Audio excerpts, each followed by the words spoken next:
Alright, what's up guys? Welcome to the video. Today I'm going to be running you through a squat tutorial of sorts and some beginner mistakes and how we correct those things early on with my sister.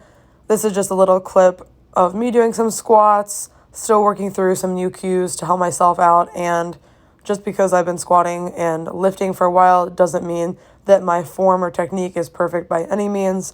You even see here I don't reach full depth and I make some mistakes within these squats as well.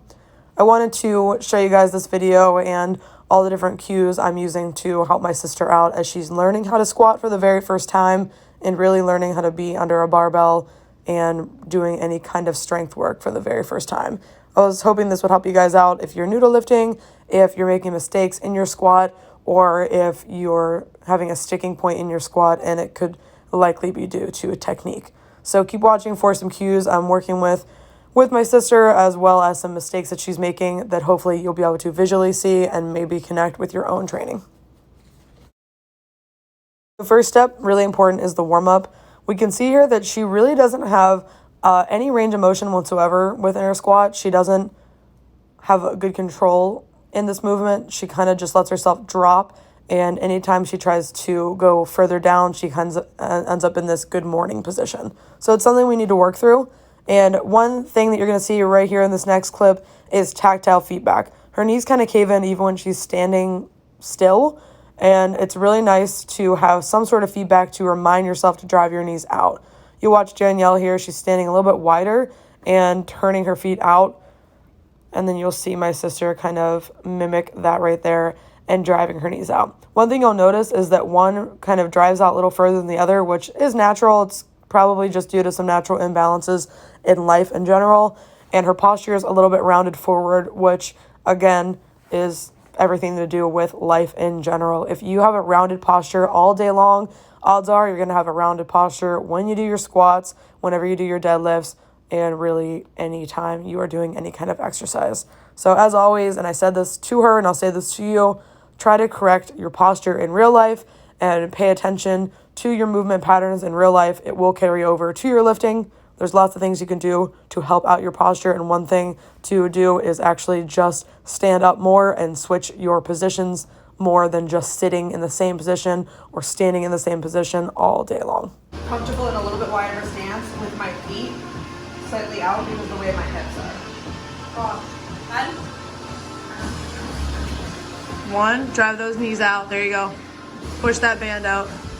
3, 4, 5, 6, 7, better, 8, 9, 10, and then give me 3 slow ones. You're gonna hold at the bottom for 3 seconds and come up for 3 seconds. So go down slow, hold, 1, 2, 3, and come up slow, 1, 2, 3. Down again, slow, 1, 2, 3, come up slow. Good job, one more. 1, down, there you go. So really quick, let's just talk about some basic mechanics of the squat. Whenever you're going down in a squat, you are literally sitting down, right? And the main purpose is to break from the knees and the hips at the same time. Maybe the hips or knees a little bit faster than the other, it depends on the person. But a lot of people sit down slowly and in control, but whenever they drop down into a squat in a workout setting, they somehow end up kind of just throwing their body down or dropping down and letting gravity just take them down rather than controlling it, which is why I have her do these slow repetitions. I do advise you to do slow reps and tempo reps. So now we're getting under the bar at this point. She still has the band on her knees, and you'll notice we took the Crocs off. I'm guilty of training in my Crocs. Beginners, you really shouldn't train in Crocs. No one should train in Crocs. It's stupid, and it's usually just out of laziness. Here I'm just correcting her elbow position. A lot of people are going to have the neck or the bar really high up on their neck, so it's literally riding against their neck and their elbows are shot backwards. So a huge cue there is to keep the bar a little bit lower than that, actually into your traps, and actively shoving the bar into your body, and then keeping those elbows down, not backwards. If you shoot your elbows back, the bar is going to shoot up against your neck, and then you're going to be pressing it up with your neck, and it's no longer in line with your midfoot. Another thing you're going to see her doing is craning her neck up to bring herself up. So we kind of correct that around the third repetition and actively driving the knees out, not only on the descent, but also on the way back up. I always want pushing through the floor, through your big toe, through your midfoot, through your heel, all the way through your foot, and actively using all of that drive, almost like a spring, for the way down and the way up. If you're driving your knees out, then you just kind of let them spring up at the top whenever you're rising. You're going to lose a lot of that torque and power. So playing this clip again, take note of her neck position. Right here, her feet are about the same distance. She's not turning her toes out, which she probably should, because in a lot of our testing, it's shown that that'll really help her out.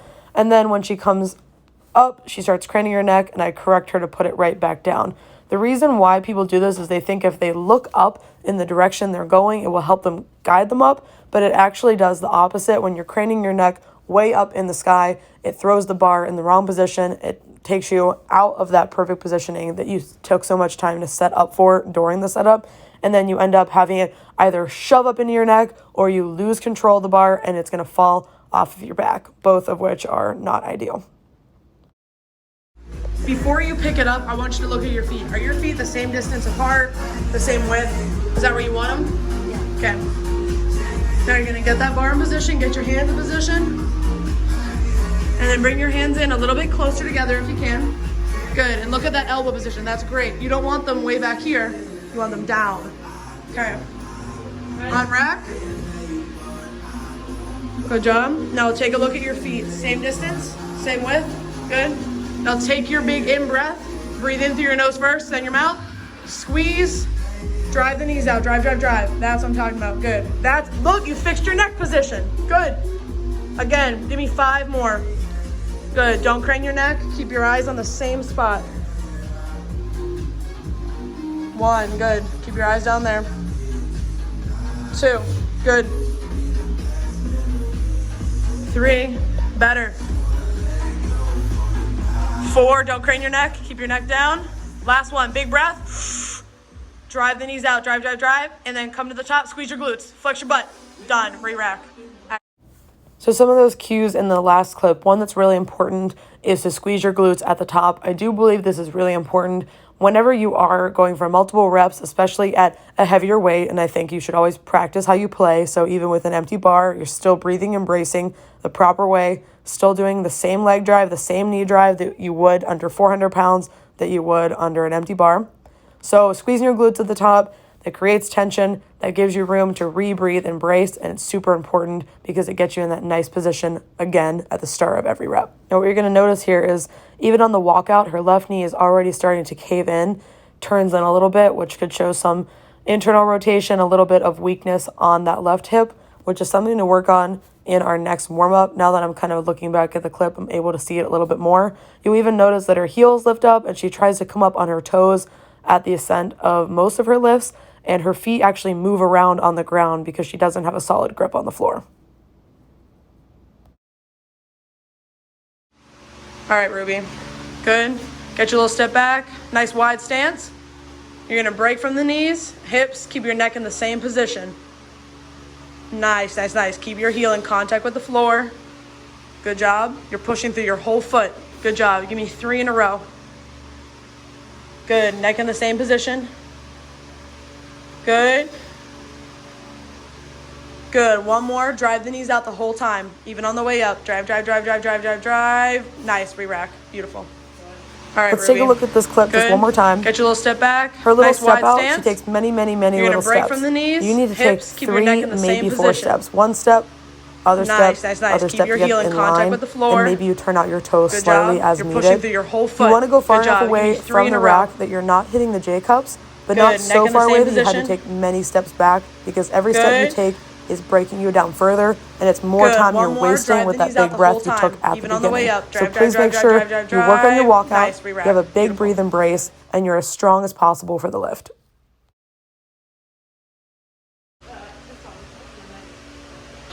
And don't forget to breathe and brace. Take that big breath in through your nose, the rest with your mouth. Squeeze. Brace that air down. Set. Drive the knees out. There you go. 1.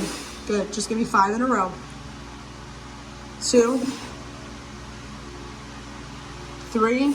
Good. Push those heels on the ground. Push the heel on the floor. Into the floor, into the floor, into the floor. Push the floor away. Go, go, go. Good job, you're done. So if you heard the audio on the last clip, she hit the J-cups on the last one. And the reason why that happened is because she's kind of progressively breaking down as she's going through the repetitions. We added 10-pound plates on each side just so she could feel a little bit more weight. And as we're going, we're kind of getting into this almost good morning shape because she can't reach depth. So in order to reach the depth, she's actually leaning forward even more. So the bar is no longer in line with the midfoot, and she kind of ends up lurching further forward at each rep and eventually just smacks the cups. And she was kind of uneven from the start. So make sure that you're looking at your stance. You'll see here, I'm just filming her feet. I want you to make sure that your stance is even and you don't have one foot in front of the other. It's not a lunge you're doing, it's a squat. So make sure the feet are the same width apart and equal. And if you have one foot flared out, make sure the other one is flared out. There's very few cases where you should have them be uneven, one or the other. So we're just kind of looking at it. Something to be aware of. People frequently forget about their feet and their role in the lift, but your feet are the first point of contact with the floor and the one thing that you can actually push off of. It's where you're getting a lot of your power from, is pushing away from the floor. Just like how you can leg press way heavier than you can squat, it's because you're using all your leg power because you have a lot of it. Typically, it's core, aka abs and low back, that are missing out, and upper back stability. So that's why the squat's a lot harder than a leg press or even a hack squat. So pay attention to your core work, pay attention to your stability, and pay attention to your stance.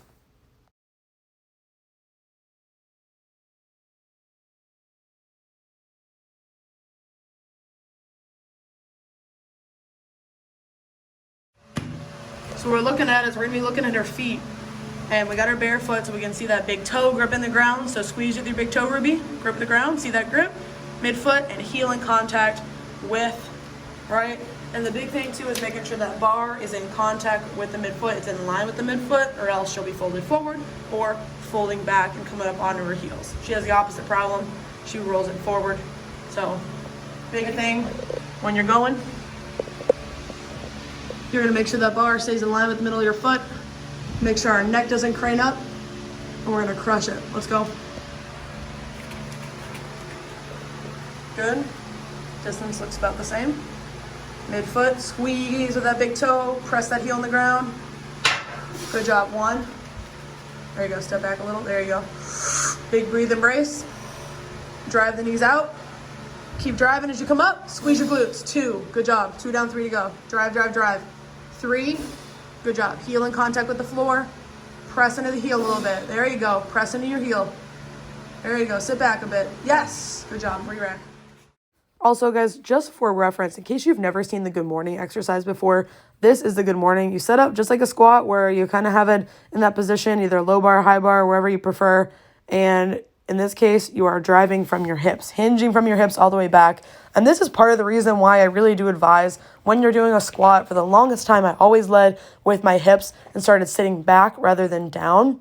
And then you end up in this bent over, compromised kind of position. So the good morning, you do want to keep the bar in line with your midfoot as much as possible by driving your hips all the way back. And I like to set my pins at the top of my deadlift position, so wherever my hands would be whenever I'm holding the deadlift at lockout. So that is a good morning exercise in case you've never seen it. Great upper back strengthener, great assistance for deadlift and for squat, but again, it's not a squat. And let's break down my squat. I put this down to a quarter speed so you can kind of see how low I get. I get just about to parallel, and on this day I was wearing knee sleeves for the first time. Gave me a little extra spring out of the bottom. But a couple of things that I'll notice here, just breaking down my own squat, is that I could bring my hands in just slightly more if I worked on some shoulder mobility beforehand. My sister also noted this, and I feel this sometimes too. Some shoulder pain and upper back pain during the squat. It's not really pain as much as weakness. As I'm trying to bring my hands in a little bit closer, have a little bit more power, I don't have as much shoulder mobility to get closer and to keep my elbows down. And not having my elbows down, having them further back, is actually kind of bringing the bar in a position I don't want it, which is why I'm craning my neck a little bit on the way up. You'll see I'm looking down, maybe at a 45-degree angle at the top position. As I'm driving down, I start kind of looking up a little bit, craning my neck as though I'm trying to help myself lift back up. You'll see my neck's up there. You can see more of my head, you can see my ears, and then boop, pops right back down and my elbows shoot back again. So a big cue there that I would give to myself and anybody that's kind of the bar is moving on your back a little bit, or maybe you don't have the shoulder mobility, is to keep your hands a little bit wider and try to bring them in more as your sets go on. Do a little bit more shoulder mobility and shoulder warm up before squats, and also keep in mind that active drive into the back. You're really trying to shove the bar into your back. It never hurts to experiment with low bar and high bar. Low bar might be better to keep the bar in position, but requires more shoulder mobility. High bar could be a little bit more dangerous if you tend to move the bar on your back. So something to work on, cues to know, and just some issues that I'm dealing with as well that I need to work on. I hope you enjoyed my dance moves at the beginning of that video. I know I sure didn't. Anyways, just want to show you squats from a little while ago. This was early July, so just a little over a month ago before we moved from Chicago to Pittsburgh. Here I am with, I think this is 185 on the bar, which was pretty much the heaviest I'd lifted in a long time with a squat, since I had a lot of mid-upper back pain and a lot of lower back kind of locking during my squat, which was mostly due to a lack of breathe-in brace. Beginner mistake 101 includes not attacking the bar whenever you actually take it from the rack, instead of just kind of standing up with it, taking a bunch of steps back. You really need to attack the bar, dig it into your back, get it in the right position, get your big breathe and brace, take your steps back, squeeze your glutes, re-breathe and brace again, and reset. You'll see here I re-breathe and brace at the beginning of every single rep. And even though I'm still kind of doing that little ugly neck crane thing, I am really digging the bar into my back and have a much better breathe and brace and able to achieve better depth because I just feel more confident onto the bar.